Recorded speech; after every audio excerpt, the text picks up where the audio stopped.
The Dolphins beat the Raiders 26-25 in a miraculous comeback effort by Ryan Fitzpatrick. But the storyline of this game is Tua got benched again. And Tua got benched again. And I want to know, are you concerned about this benching? Because I know there's a lot of mixed reactions from NFL fans themselves and just fans of other teams. They think it's much more serious versus Dolphins fans. They're just happy they got the win. Yeah, and that makes sense. If you're a fan of the team, you just got to be happy that you got the win and you survived to see a Week 17 win in your in-game. Any team would be excited to have that happen, but it is definitely a concern. And I've been a guy who, I've backed Tua pretty much this whole season, but how could you not be concerned? This is now the second time this season that you've benched him in a situation where you were down in the second half and you needed a spark. So you're essentially saying, and I think Brian Flores has done a terrific job in Miami. So this is not, me knocking him or whatever, but you're essentially showing your quarterback that you have no confidence in him to bring your team back late, facing a deficit. And if you don't trust him now to do that, then when are you going to trust him to do that? Justin Herbert, you don't see the Chargers pulling Justin Herbert out of the game with Tyrod Taylor on the bench, down late in games. They open up the playbook for him and they let him go. And that's something that I've said all year. But honestly, at this point, I don't know if it's the offensive schemes changing for Tua or if it's just Tua not making big throws. You look at the numbers, he's averaging 161 passing yards a game, which is the lowest in the league by far. It's about 70 yards per game, less than Ryan Fitzpatrick. His longest completion of the season was 35 yards, and that's far lower than any other starting quarterback in the NFL.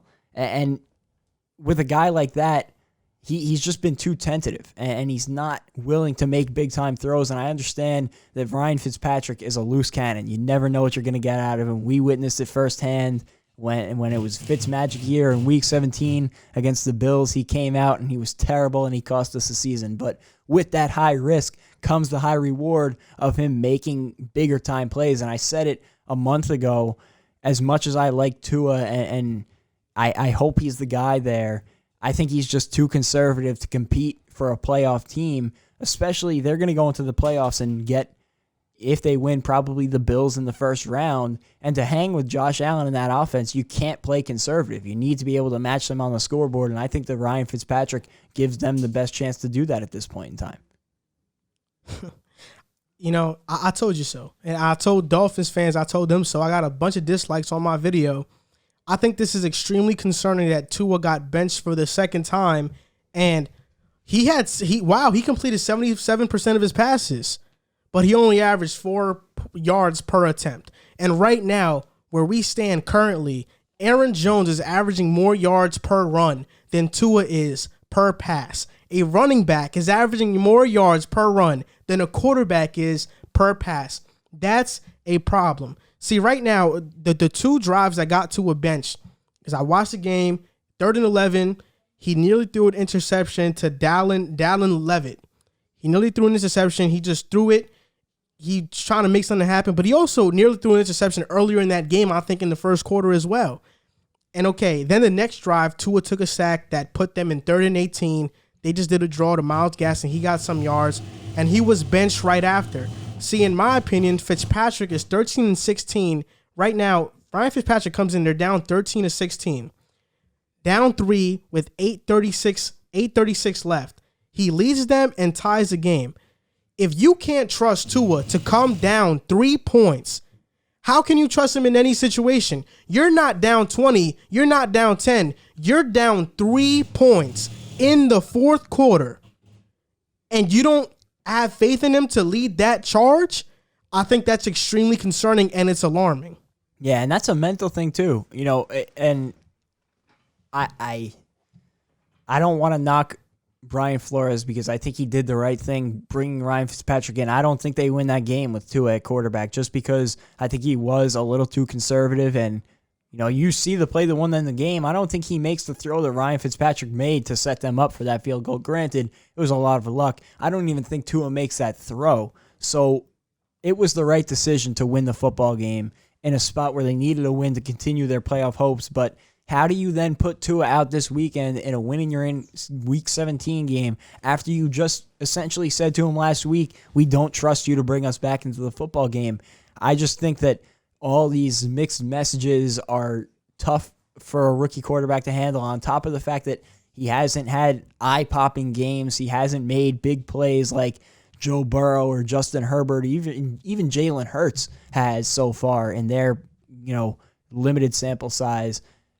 I still think that Tua has potential, and I think that down the road he can be a good quarterback, but now this blurs the lines because say the Dolphins don't trust him to be the guy. They go out, they draft a quarterback. Where does the situation come for Tua Tagovailoa? Because Josh Rosen is another guy who a lot of people thought had potential and was in a bad situation in Arizona. He lost his job there, and he hasn't had an opportunity since. So I think they're two different situations. Yeah, I agree. But if you don't take full advantage of your first opportunity in the NFL, you never know when a second opportunity is going to come. Look, I don't think Tua's been bad. He hasn't been bad. No, he hasn't. But Josh Rosen was horrible. I agree. But I was saying if you miss out on your first opportunity, the chances of a second opportunity coming around in a league where a lot of teams are solidified at quarterback, or at least think they are, they're not willing to go out and take a flyer on somebody.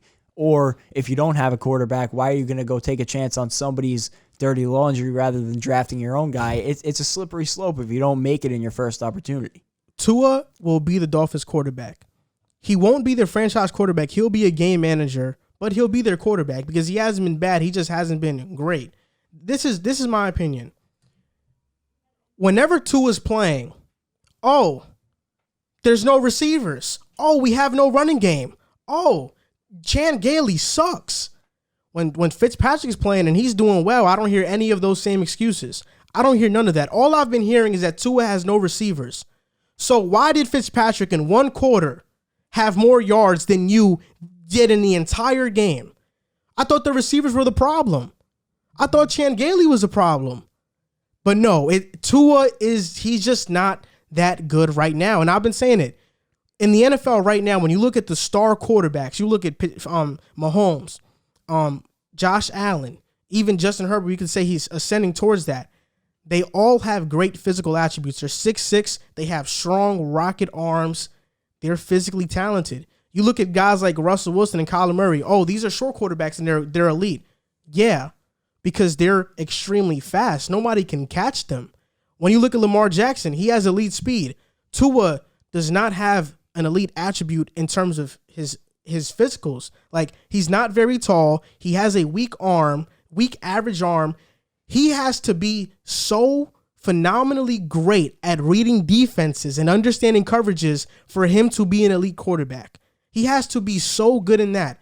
And we look at a guy in Drew Brees. Drew Brees, he doesn't have all the physical attributes. He got paired up with one of the best offensive play callers in NFL history. Is that going to be Tua? Is Chan Gailey that? Are they going to find one of the best offensive play callers in league history? It's not likely. So that duel between Brees and Peyton was an extremely fortunate opportunity. And you look at Brady. Brady reads defenses at a mastermind level, and he's 6'4". It's not like he's 6 foot. And he has a strong arm too. Brady does. Tua does not have anything. He's not physically gifted like these other quarterbacks. And these past couple of years, we've been seeing the best quarterbacks in the NFL are physically gifted. They have physical gifts. Tua is not 6'6". He's 6 foot. And he doesn't run fast. He's not a cheat out there. He's not Tyreek Hill speed. He's not Russell Wilson speed. He doesn't have Kyler Murray speed. He's pretty average in terms of athleticism. And that's why I think he'll be an okay quarterback, but is he going to be a special quarterback? No. To your point, I think that the reading defenses thing, that more comes with time.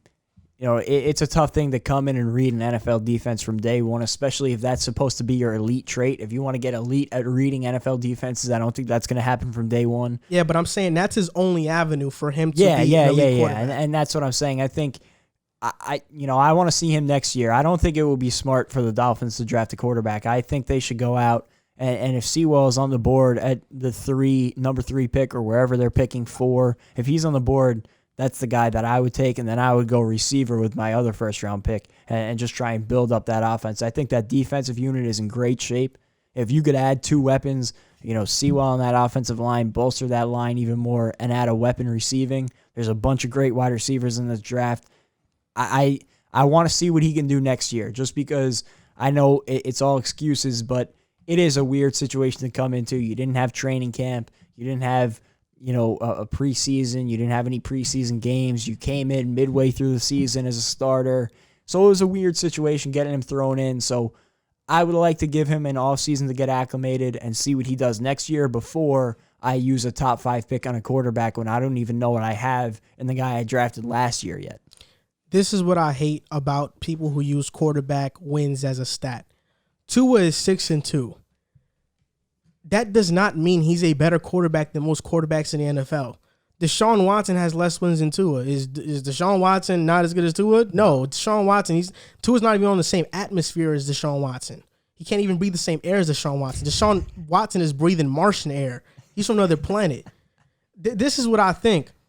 If we're going by quarterback wins to determine how good a quarterback is, Jimmy Garoppolo and Dak Prescott would be top 5 quarterbacks. Dak Prescott just last year had the most wins outside of Brady in his first 5 seasons in the NFL. Jimmy Garoppolo in his 2 years starting in San Francisco, he's won a lot. Does that mean he's a top 3 quarterback? No, it does not. We have to stop using wins as a basis for determining how great a quarterback is, because it's ridiculous.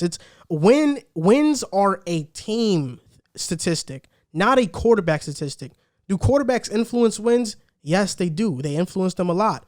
But if they win, are we only going to praise the quarterback for it? No, it's ridiculous. There's so much that goes into it. It's like when wins are used for pitchers in baseball. It's great. You could be the greatest pitcher in the league, but if your offense doesn't score a run, it doesn't matter how well you pitch, because you can't win a game with 0 runs. It's the same thing with a quarterback. As good as you may play, if you look at Justin Herbert. Justin Herbert has been spectacular this year, but their defense can't stop a nosebleed. So his record doesn't look good, but if you watch the tape, he's been one of the better rookie quarterbacks we've seen in recent memory. So, he's breaking rookie records, but it hasn't equated to wins because there's so many other problems with that team right now. So I agree with you. Anybody who uses wins as a quarterback stat, it's ridiculous, and I think a lot of the time it's used when there's no other argument to make.